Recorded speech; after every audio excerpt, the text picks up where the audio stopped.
She stormed across my yard the very first day I moved in, pointing her finger right in my face like she owned the whole neighborhood.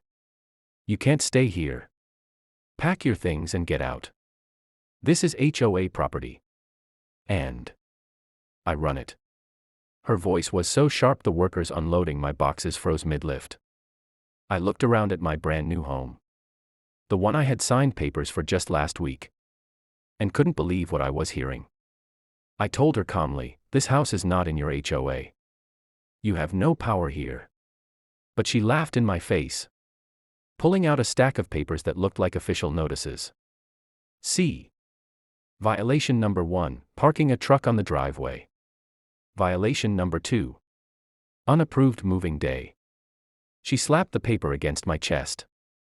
"You won't last a week." Neighbors peeked from their porches, whispering. I could see in their eyes, some of them believed her.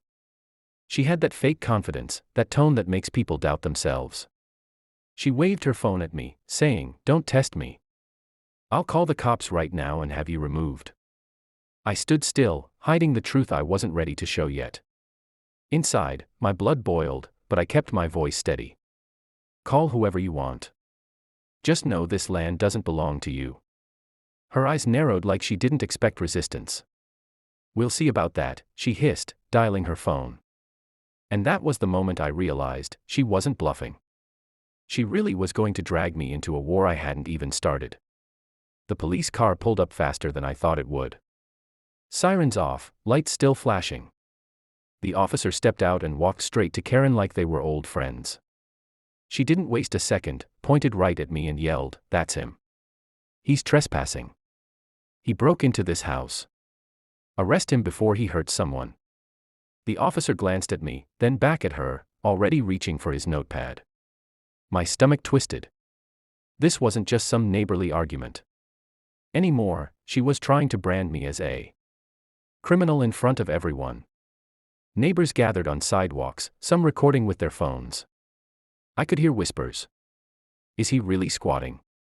Did he break in?" I pulled out my folder with the deed, trying to stay calm. "Officer, I own this property. I moved in today. I have all the papers right here." But Karen snatched the folder from my hand so fast I didn't even see it coming. She waved it in the air like proof of her own case. "Forgery. Fake documents. He doesn't belong here. I told you, he's dangerous." The officer frowned, but before I could speak, Karen stuffed the papers under her arm and shouted, "He's resisting. He's lying." That's when I noticed something strange. The officer wasn't asking her for evidence. Wasn't even questioning her wild claims. He looked hesitant, almost nervous around her. Like she had more influence here than she should. A chill ran down my spine. Something wasn't right. Because if this was just about a house, why did the cop act like he was taking orders from her? Karen smirked when she saw the officer hesitate. She stepped closer to him, lowering her voice but loud enough for me and the neighbors to hear. "Don't forget who signed your recommendation letter. You know what happens if you don't handle this." My jaw tightened. So that was it, she had some kind of personal pull with him. No wonder he wasn't questioning her lies.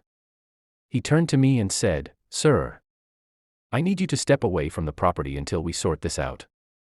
The crowd gasped. A woman across the street whispered, "But that's his moving truck. Why's he being kicked out?" Karen crossed her arms, enjoying every second. "Take him off my street. He's not one of us." I stood there, steady, watching the officer inch closer like he was ready to escort me away. But I wasn't about to let Karen win this so easily. I leaned in and said calmly, "Before you put a hand on me, you need to check something first." Karen laughed. "More fake paperwork? Don't waste our time."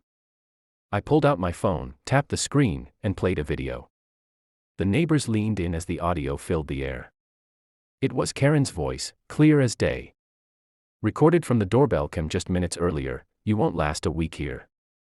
I'll make sure the cops drag you out even if I have to lie." The officer froze. Karen's smile cracked for the first time. I looked at him and said, "Still think I don't belong here?" The crowd erupted in whispers, and for the first time, her power started to slip.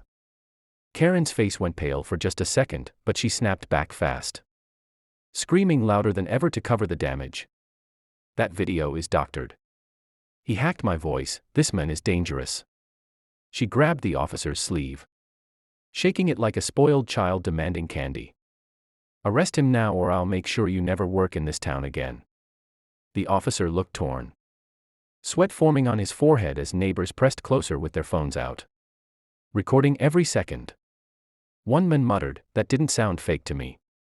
Another woman added, "She always pulls this kind of stunt." The tide was turning, and Karen could feel it slipping. Then, in a shocking move, she reached into her bag and pulled out a folded paper stamped with a red seal. She waved it high in the air. "This is the HOA's emergency order. Signed and sealed. This man cannot legally reside here. Effective immediately." The crowd went silent. Even the officer leaned in to see. But as soon as I caught a glimpse of the stamp, my stomach twisted, because I knew exactly what it was. That red seal didn't belong to any HOA. It belonged to the county sheriff's office. And I knew because I had signed dozens of those myself. Karen had no idea the man she was trying to kick out wasn't just a random homeowner. I was the sheriff of this county. And now she had just committed a crime right in front of me. Karen froze when I stepped forward, my eyes fixed on the red seal in her hand. I pulled my jacket aside just enough for the badge on my belt to catch the light. Gasps rippled through the crowd. The officer's face went pale, his hand instantly dropping from his notepad. I kept my voice calm but sharp. "That seal you're holding is from my office. And I know for a fact I didn't sign that paper. Which means you just forged county documents, threatened law enforcement, and tried to impersonate authority." The neighbors erupted, phones angled higher, capturing every second.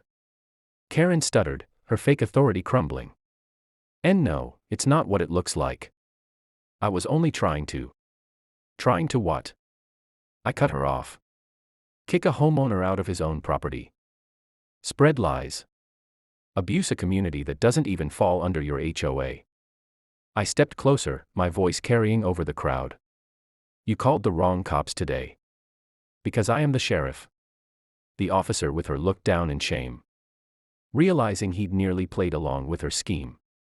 I gave him one look, and he immediately took the forged paper from her trembling hands. The crowd cheered as Karen's mask shattered. The officer cuffed her on the spot for fraud and harassment.